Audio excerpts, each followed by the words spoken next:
Abuelo y su nieto exploraron un orfanato abandonado.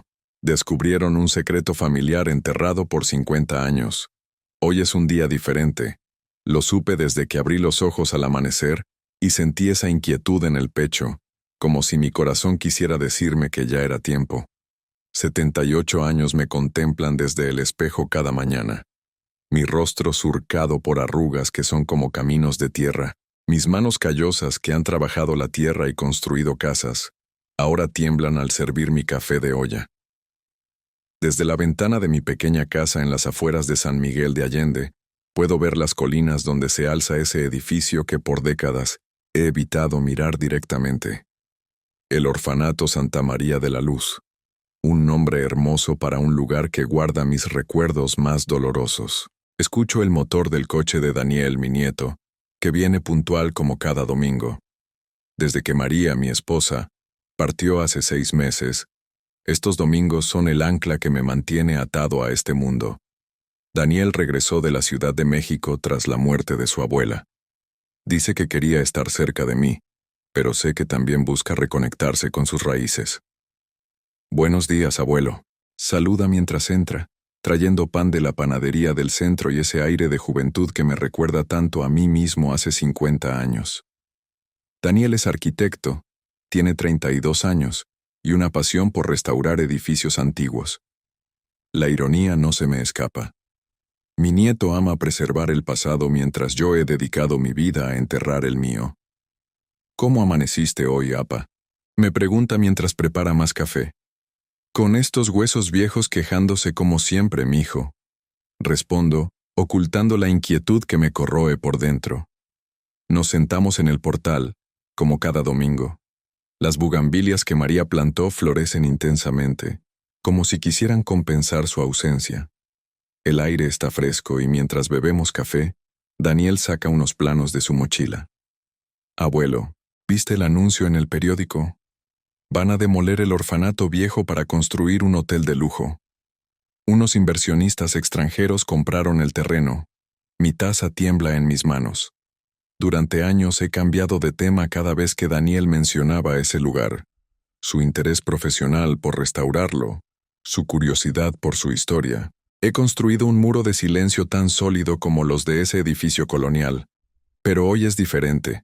El anuncio de la demolición me golpea como un puñetazo en el estómago. Si ese lugar desaparece, si esos muros se derrumban, ¿qué pasará con las verdades que guardan?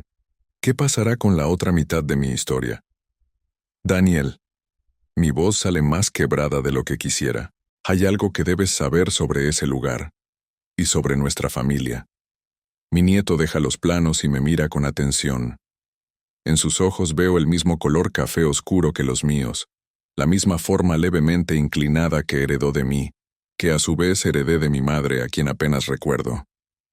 Te escucho, abuelo, dice, y noto que percibe la gravedad en mi tono. Ese orfanato no es solo un edificio viejo para mí. Yo viví ahí, Daniel. Pasé mis primeros 8 años de vida entre esos muros. La sorpresa en su rostro es evidente. En todas las historias familiares que he contado, en todas las anécdotas de mi infancia, nunca mencioné el orfanato. Para la familia, mi vida comenzaba a los 8 años, cuando llegué a vivir con tía Josefina, la hermana de mi madre, quien me crió como su hijo. ¿Eras huérfano?, pregunta con cautela. No, mijo, no lo era. Trago saliva, sintiendo cómo el nudo en mi garganta crece. Mi madre, tu bisabuela Teresa, me dejó allí en 1953.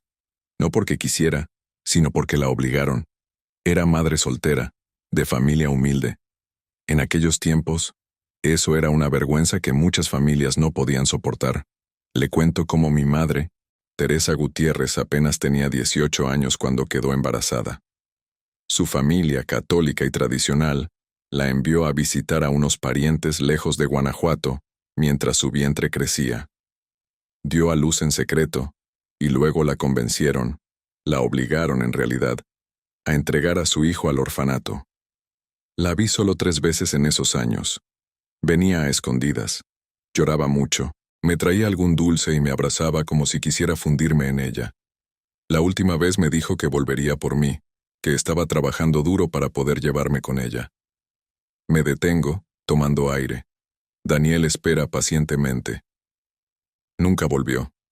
Años después, cuando ya vivía con tía Josefina, me enteré que había muerto de neumonía. Tenía apenas 26 años. El silencio cae entre nosotros. Las cigarras cantan en los árboles del jardín, ajenas a cómo mi corazón se desgarra nuevamente al revivir estas memorias. Abuelo, lo siento mucho. No tenía idea.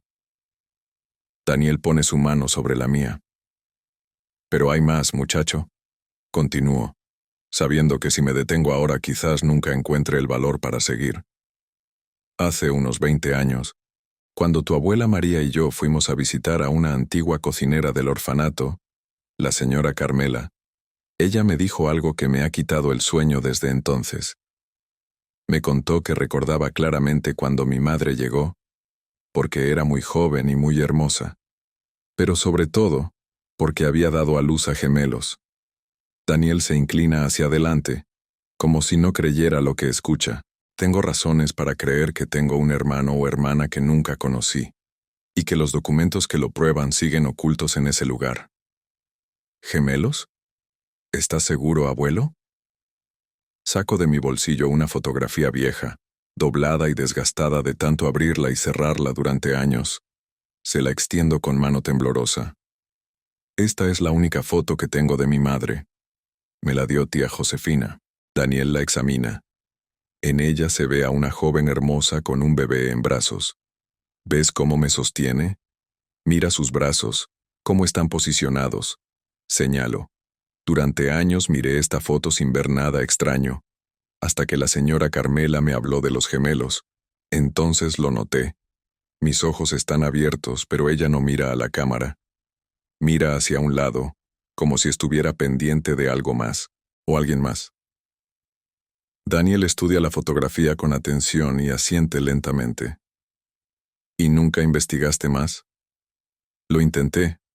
Busqué registros en la iglesia, en el registro civil. Pero en aquellos tiempos, muchos nacimientos como el mío no quedaban registrados oficialmente, y cuando fui al orfanato ya estaba abandonado. Las monjas se habían ido llevándose muchos documentos. Me dijeron que otros se perdieron en un incendio en los 70. Me levanto con dificultad. Mis rodillas crujen como madera vieja. Si van a demoler ese lugar, Daniel, tenemos que ir antes. Necesito saber la verdad completa antes de que sea demasiado tarde. Mi nieto me mira con una mezcla de sorpresa y determinación. Iremos juntos, abuelo, te lo prometo. La decisión está tomada. Después de 70 años huyendo de mi pasado, ahora corro contra el tiempo para desenterrarlo. 3 días después estamos frente al portón oxidado del orfanato. El edificio colonial, con sus muros de cantera amarillenta y sus techos de teja roja, se alza sobre la colina como un gigante dormido. La naturaleza ha comenzado a reclamarlo. Enredaderas trepan por sus paredes, árboles crecen en el que fuera el patio central, y el camino de entrada está cubierto de hierba. Daniel ha averiguado que la demolición comenzará en 2 semanas. Ha traído linternas, guantes, una pequeña palanca y su cámara. Yo traigo mis recuerdos y esta ansiedad que me aprieta el pecho. ¿Estás seguro de esto, abuelo?, pregunta mientras fuerza el candado oxidado. Más que nunca, mijo. El candado cede con un chirrido metálico. Empujamos el portón que gime como si protestara por nuestra intrusión después de tantos años de soledad. Al entrar, el olor a humedad, a tierra mojada y a tiempo detenido, me golpea como una ola. De repente tengo 6 años otra vez, y mis pies descalzos corren por estos mismos pasillos. Ten cuidado donde pisas, advierte Daniel, iluminando el suelo lleno de escombros con su linterna. Avanzo despacio, no solo por precaución, sino porque cada paso despierta un recuerdo. Aquí estaba el comedor comunal donde nos sentábamos en largas mesas de madera. Allá, las aulas donde las monjas nos enseñaban a leer y escribir. Ese pasillo llevaba a los dormitorios de los niños. Era más grande en mis recuerdos, murmuro, y mi voz reverbera contra las paredes húmedas. Siempre pasa con los lugares de la infancia. responde Daniel tomando fotografías. ¿Recuerdas dónde guardaban los documentos? Aquí estaba la oficina de la Madre Superiora, donde guardaban todos los expedientes. Digo, señalando una puerta al final del corredor. La oficina está en ruinas. El techo se ha derrumbado parcialmente, y la lluvia ha destruido gran parte de lo que quedaba dentro. Hay estanterías vacías, un escritorio volcado, papeles esparcidos por el suelo, convertidos en pulpa por la humedad.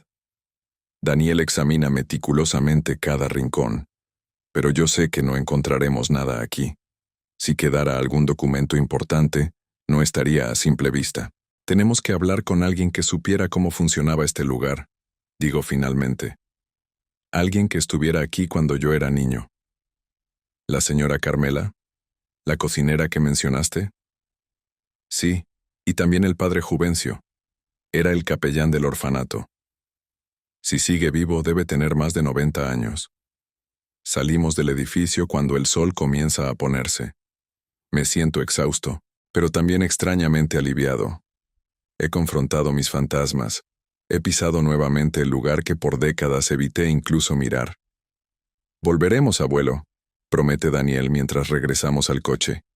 Con más información y mejor preparados. Esa noche, en mi cama, sueño con mi madre. La veo claramente joven y hermosa, sosteniendo 2 bebés en lugar de uno. Me despierto sobresaltado, con lágrimas en los ojos y una certeza en el corazón. Estoy más cerca de la verdad que nunca. El padre Juvencio vive en una pequeña habitación anexa a la iglesia de San Francisco. Tiene 93 años, una memoria sorprendentemente lúcida y ojos claros que parecen ver más allá de lo evidente. Nos recibe en un pequeño jardín donde cuida personalmente sus plantas medicinales.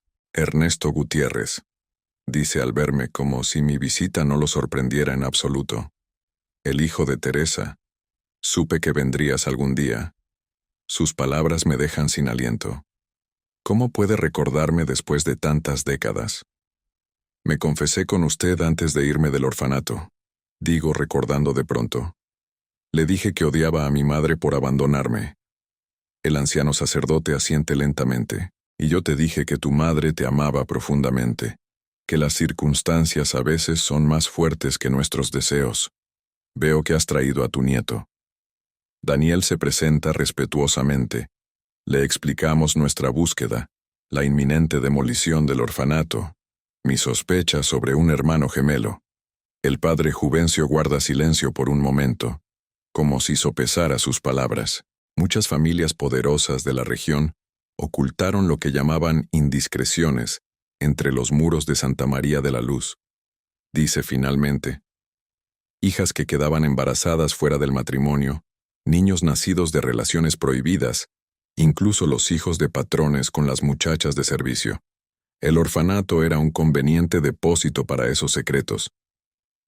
¿Qué sabe usted de mi madre?, pregunto directamente.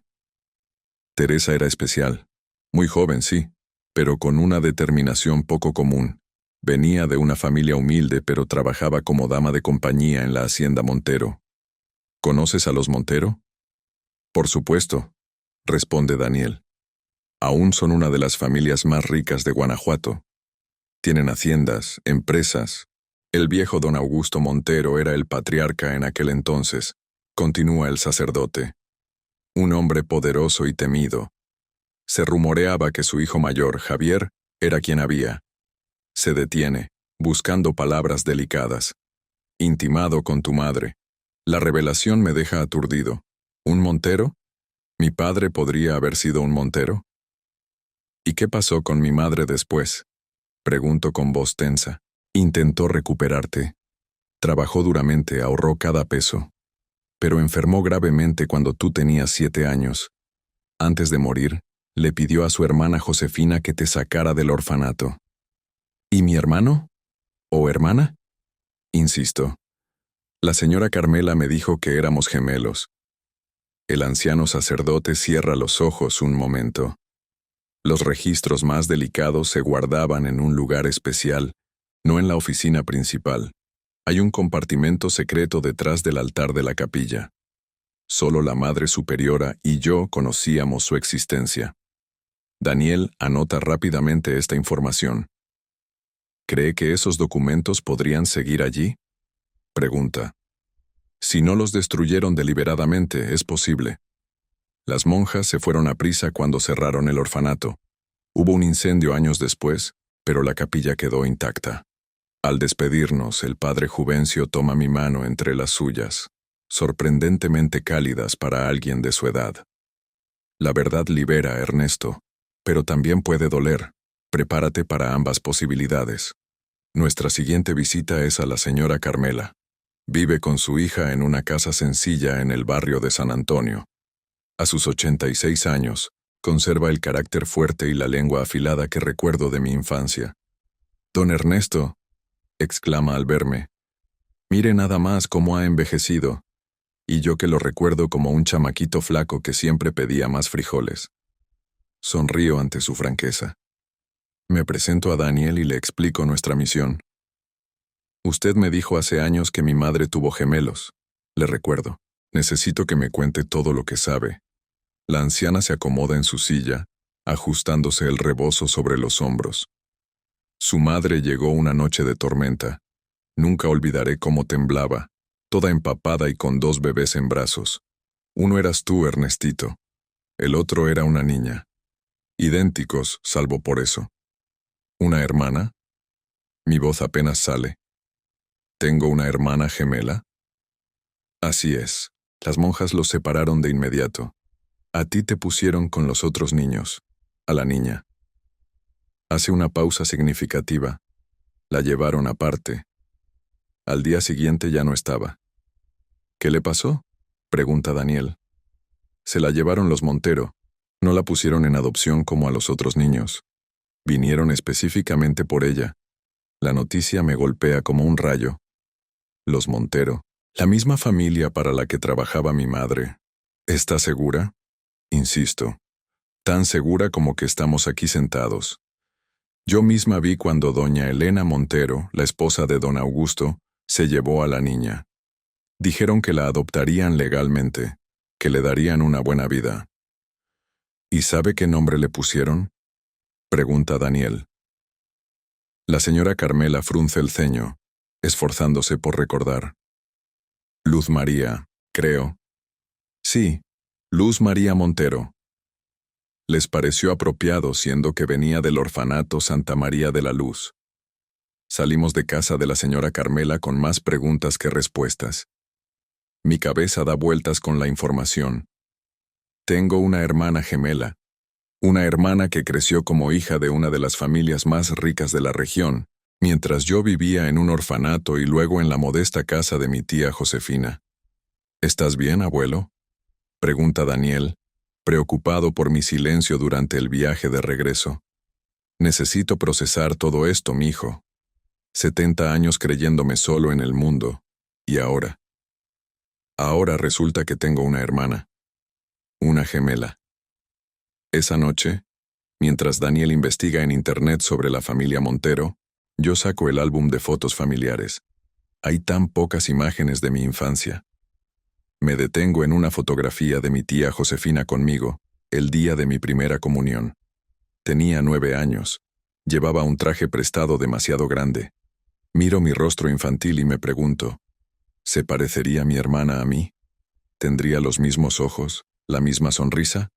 ¿Sabría ella de mi existencia? Daniel regresa con noticias. Abuelo, encontré algo. Luz María Montero existe. Estuvo casada con un empresario de Querétaro. Tiene 3 hijos y varios nietos. Su esposo falleció hace 5 años. Actualmente vive en Querétaro, a menos de 100 kilómetros de aquí. Mira la pantalla de su laptop y luego a mí. Y hay más. Encontré una foto de ella en un evento benéfico el año pasado. Gira la pantalla para que pueda ver la imagen. Una mujer elegante de cabello blanco perfectamente peinado sonríe a la cámara. La respiración se me corta. Es como mirarme en un espejo que cambia mi género pero conserva cada rasgo esencial.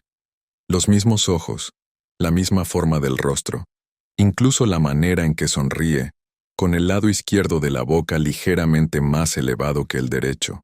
Es ella, susurro. es mi hermana. La mañana siguiente amaneció nublada, como si el cielo reflejara mi estado de ánimo. Daniel y yo decidimos regresar al orfanato, esta vez con la información precisa sobre dónde buscar. Necesitábamos pruebas concretas antes de contactar a Luz María. No podía simplemente aparecer en su vida después de 70 años, sin nada más que la palabra de una antigua cocinera y mis sospechas. Al llegar al orfanato, notamos algo diferente. Había un coche estacionado cerca de la entrada, y el candado que habíamos forzado días antes había sido reemplazado por uno nuevo. «Alguien ha estado aquí», murmuró Daniel. Nos acercamos con cautela. Un hombre de traje, en sus 50 años, salía del edificio con una carpeta bajo el brazo. Al vernos, frunció el ceño. «Esta es propiedad privada», dijo secamente. «No se permiten visitantes». Daniel dio un paso adelante. «Estamos haciendo un estudio histórico del edificio antes de su demolición. Soy arquitecto». El hombre nos miró con suspicacia. «Licenciado Monteverde, representante legal de los inversionistas. Cualquier estudio debe ser autorizado oficialmente. Les sugiero que se retiren». «Este lugar fue parte de mi infancia», intervine. «Viví aquí de niño». Algo cambió en la expresión del licenciado. Me miró con más atención. «¿Usted estuvo en el orfanato? ¿Cuándo exactamente?» «De 1953 a 1961. El hombre consultó su reloj, visiblemente incómodo. «Lamento su nostalgia, señor, pero este proyecto avanza según lo programado. La demolición comenzará en 10 días. Ahora, si me disculpan». Se dirigió a su coche, pero antes de subir, añadió: «Les aconsejo no entrar sin autorización. Hemos contratado seguridad. No quisiera tener que presentar cargos por allanamiento». Lo vimos marcharse con la inquietante sensación de que nuestra búsqueda acababa de complicarse. Daniel maldijo en voz baja. «Parece que tienen prisa por demoler este lugar. Me pregunto por qué». «Quizás hay más secretos enterrados aquí de los que imaginamos», respondí, recordando las palabras del padre Juvencio sobre las indiscreciones de familias poderosas. Decidimos regresar después del anochecer. Era arriesgado, pero el tiempo se acababa. Daniel consiguió mejores linternas, herramientas más adecuadas y se aseguró de que nadie nos seguía. La oscuridad convertía el viejo orfanato en un lugar siniestro. Las sombras parecían moverse, y el viento que se colaba por las ventanas rotas producía sonidos que me erizaban la piel. Me mantuve cerca de Daniel mientras avanzábamos hacia la capilla. «Aquí es», dije cuando llegamos al pequeño recinto religioso. La capilla había resistido mejor el paso del tiempo que el resto del edificio. Los bancos de madera estaban cubiertos de polvo pero intactos. El altar de mármol permanecía en su lugar, aunque las imágenes religiosas habían desaparecido. El padre Juvencio mencionó un compartimento detrás del altar, recordó Daniel, iluminando la zona. Nos acercamos al altar. Parecía imposible de mover, era una pieza maciza de mármol. «Debe haber algún mecanismo», murmuré pasando mis manos por los costados. Daniel examinó meticulosamente la estructura hasta que notó algo en uno de los paneles laterales. «Abuelo, mira esto. Este panel tiene una textura diferente». Presionó en varios puntos hasta que escuchamos un clic. Una sección del panel se movió, revelando un pequeño espacio detrás. Daniel introdujo su brazo. «Hay algo aquí. Parece una caja». Extrajo una caja metálica, del tamaño de un libro grande, cubierta de polvo y telarañas. Nos miramos, conscientes de que podríamos estar ante las respuestas que buscábamos. Daniel forzó la cerradura con una de sus herramientas. Dentro encontramos varios expedientes, amarillentos por el tiempo pero perfectamente legibles. Con manos temblorosas comencé a revisarlos. Son registros de nacimientos, adopciones. Mi voz se quebró al encontrar un sobre con un nombre familiar. Teresa Gutiérrez. Abrí el sobre. Contenía el expediente completo de mi madre, su ingreso al orfanato, documentos médicos y la confirmación de lo que tanto temía y esperaba. un certificado de nacimiento de gemelos, fechado el 15 de junio de 1953. Ernesto y Luz María Gutiérrez. Y había más. Una carta escrita a mano por mi madre, fechada 3 meses antes de su muerte. A quien corresponda. Ruego que esta carta llegue a mi hijo Ernesto cuando sea mayor. Quiero que sepa que nunca quise separarme de él ni de su hermana gemela. Fui obligada por circunstancias más allá de mi control. Su hermana, Luz María, fue adoptada por la familia Montero, para quienes trabajé. El padre de ambos, Javier Montero, nunca reconoció su paternidad públicamente. He intentado durante años recuperar a mi hijo, pero mi salud se deteriora rápidamente. Le he pedido a mi hermana Josefina que lo saque del orfanato cuando yo falte. Ernesto, si lees esto, perdóname por no haber sido más fuerte. Te he amado cada día de mi vida. Teresa Gutiérrez. Las lágrimas nublaron mi vista. Sentí que las piernas me fallaban y tuve que sentarme en uno de los viejos bancos. Daniel leyó la carta en silencio y luego me abrazó. Abuelo, lo encontramos. Tienes la prueba. También hallamos documentos de adopción firmados por Augusto y Elena Montero, donde se comprometían a criar a Luz María como hija legítima, sin revelar nunca sus orígenes. Había una fotografía de una niña pequeña, de unos 5 años, vestida elegantemente junto a sus padres adoptivos. Reconocí en su rostro infantil mis propios rasgos. Estábamos tan absortos en nuestro descubrimiento que no escuchamos los pasos hasta que fue demasiado tarde. El haz de una linterna nos cegó. Les advertí que no regresaran. La voz del licenciado Monteverde resonó en la capilla. Esto es allanamiento. Junto a él había 2 hombres con aspecto de guardias de seguridad. Daniel se puso de pie, protectivamente frente a mí. Estos documentos son propiedad histórica, dijo con firmeza. Tienen valor personal para mi abuelo. Esos papeles pertenecen a los propietarios del inmueble, respondió Monteverde extendiendo la mano. Entréjenmelos ahora. Sentí una oleada de indignación crecer en mi interior. Durante 70 años mi vida había sido manipulada, mi historia borrada. No permitiría que sucediera de nuevo. Estos documentos prueban que Luz María Montero es mi hermana gemela, declaré, poniéndome de pie con toda la dignidad que mis viejos huesos me permitían. Prueban que Javier Montero era nuestro padre biológico, y usted sabe bien por qué tienen tanta prisa en demoler este lugar. Hay más secretos como el mío enterrados aquí, ¿verdad? Vi la duda cruzar el rostro de Monteverde. Uno de los guardias dio un paso adelante, pero Daniel sacó su teléfono. He estado transmitiendo en vivo a mi cuenta de Instagram desde que entramos. Mintió con asombrosa convicción. Cientos de personas están viendo esto en este momento, y ya he enviado copias digitales de estos documentos a varios periodistas. Era un farol, por supuesto, pero funcionó. Monteverde vaciló. Esto puede resolverse de manera civilizada, dijo cambiando de tono. Podemos llegar a un acuerdo. El único acuerdo posible es que estos documentos permanezcan con su legítimo dueño. Yo, respondí. Y que se detenga la demolición hasta que se realice un estudio histórico completo de este edificio. Salimos del orfanato con los documentos en nuestro poder, no sin antes escuchar las amenazas veladas de Monteverde, pero sabíamos que teníamos algo poderoso en nuestras manos, algo que podía cambiar muchas vidas, comenzando por la mía. Los días siguientes fueron un torbellino. Daniel contactó a periodistas locales interesados en la historia del orfanato y los secretos que guardaba.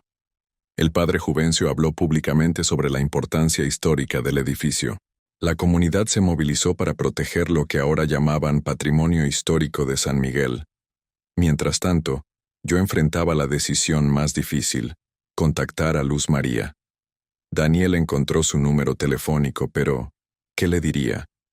¿Cómo le explicaría que su vida entera se basaba en una mentira, que sus padres adoptivos habían ocultado que su padre biológico era en realidad su hermano adoptivo? Finalmente, Daniel sugirió escribirle una carta. Me senté en mi vieja mesa de roble, y con la misma pluma que María me regaló en nuestro 30º aniversario, Escribí a mi hermana por primera vez. Le conté quién era yo, lo que había descubierto, y le adjunté copias de los documentos que probaban nuestra relación. Le expliqué que no buscaba perturbar su vida ni reclamar nada, sino simplemente conocerla antes de que fuera demasiado tarde para ambos. 3 días después de enviar la carta, recibí una llamada de un número desconocido. Al contestar escuché una voz femenina, elegante pero con un temblor inconfundible de emoción. ¿Ernesto Gutiérrez? Soy Luz María Montero. Recibí tu carta. Hablamos durante 2 horas. Me contó que siempre había sentido que algo no encajaba en su vida, una sensación de vacío inexplicable a pesar de su familia amorosa y privilegiada. Me dijo que sus padres adoptivos nunca mencionaron sus orígenes, pero que ella sospechaba que había sido adoptada. Cuando vi las fotografías que enviaste, dijo, fue como mirarme en un espejo. No puedo negarlo, eres mi hermano.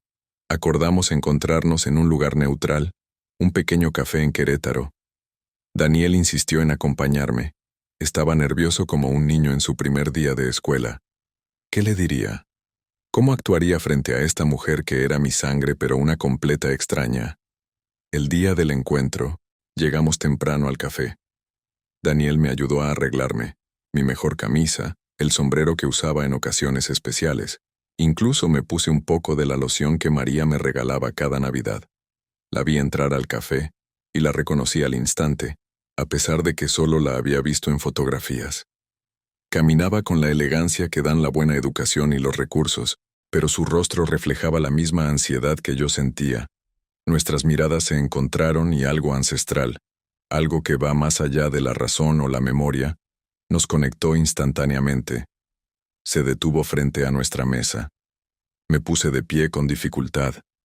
Durante un momento que pareció eterno, nos observamos mutuamente, reconociendo en el otro nuestros propios rasgos, nuestros gestos, el eco de nuestra madre común.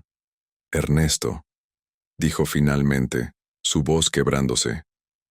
Luz María, respondí, y sin más palabras, nos abrazamos. Fue un abrazo que intentaba recuperar 70 años de separación, que buscaba sanar heridas antiguas y celebrar un reencuentro que parecía imposible. Daniel nos observaba emocionado, testigo privilegiado de este momento histórico para nuestra familia. Pasamos horas conversando, comparando nuestras vidas, descubriendo similitudes sorprendentes a pesar de haber crecido en entornos tan distintos. Ambos amábamos la jardinería. Teníamos la misma risa, compartíamos una inexplicable fobia a las mariposas.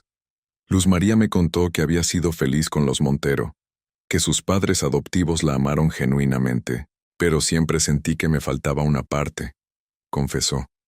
Ahora entiendo por qué.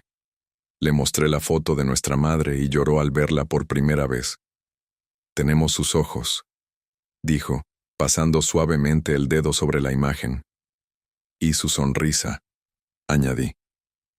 Tía Josefina siempre decía que sonreía exactamente como ella. Acordamos vernos regularmente. Quería conocer a sus hijos, mis sobrinos, y a sus nietos. Ella quería visitar la tumba de nuestra madre, a quien nunca tuvo la oportunidad de conocer. 6 meses han pasado desde aquel día en el café. Mi vida ha cambiado de maneras que nunca imaginé posibles. El orfanato Santa María de la Luz no fue demolido.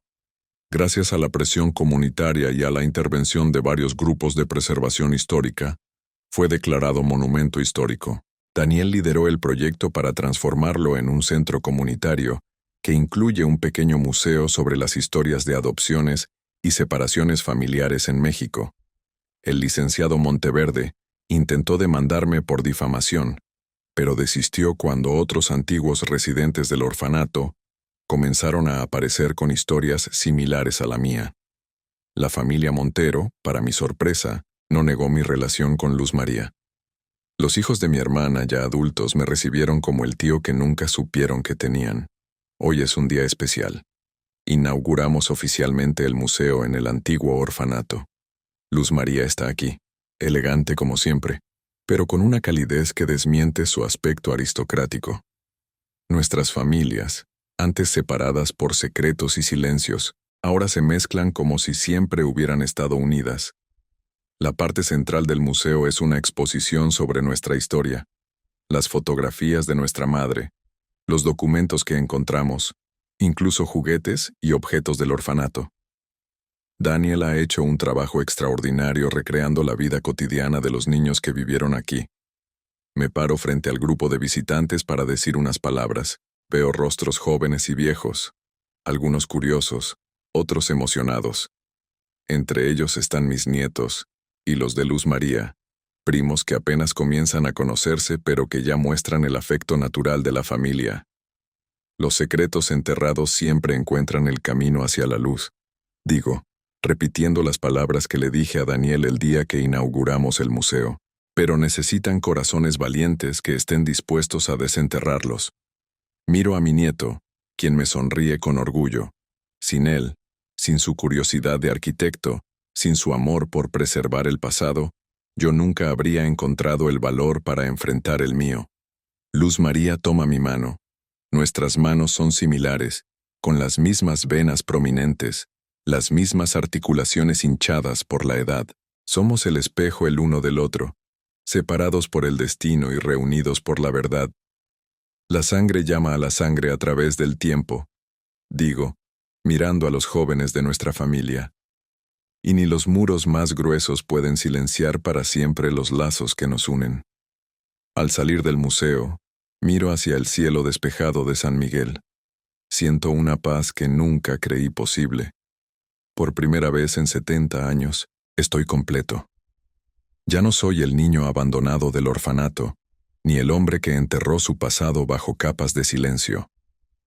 Soy Ernesto Gutiérrez, hermano de Luz María, hijo de Teresa, esposo de la difunta María, padre, abuelo, y ahora tío y tío abuelo de una familia más grande de lo que jamás imaginé. Mi historia, nuestra historia, ya no está enterrada. Vive en este edificio restaurado, en los documentos preservados, en las memorias compartidas, y sobre todo en la sangre que fluye a través de generaciones, conectándonos a todos como una sola familia. Daniel se acerca y pone su brazo alrededor de mis hombros. Le sonrío, agradecido por este nieto que tuvo la valentía de ayudarme a desenterrar el pasado para poder, finalmente, mirar hacia el futuro con el corazón en paz.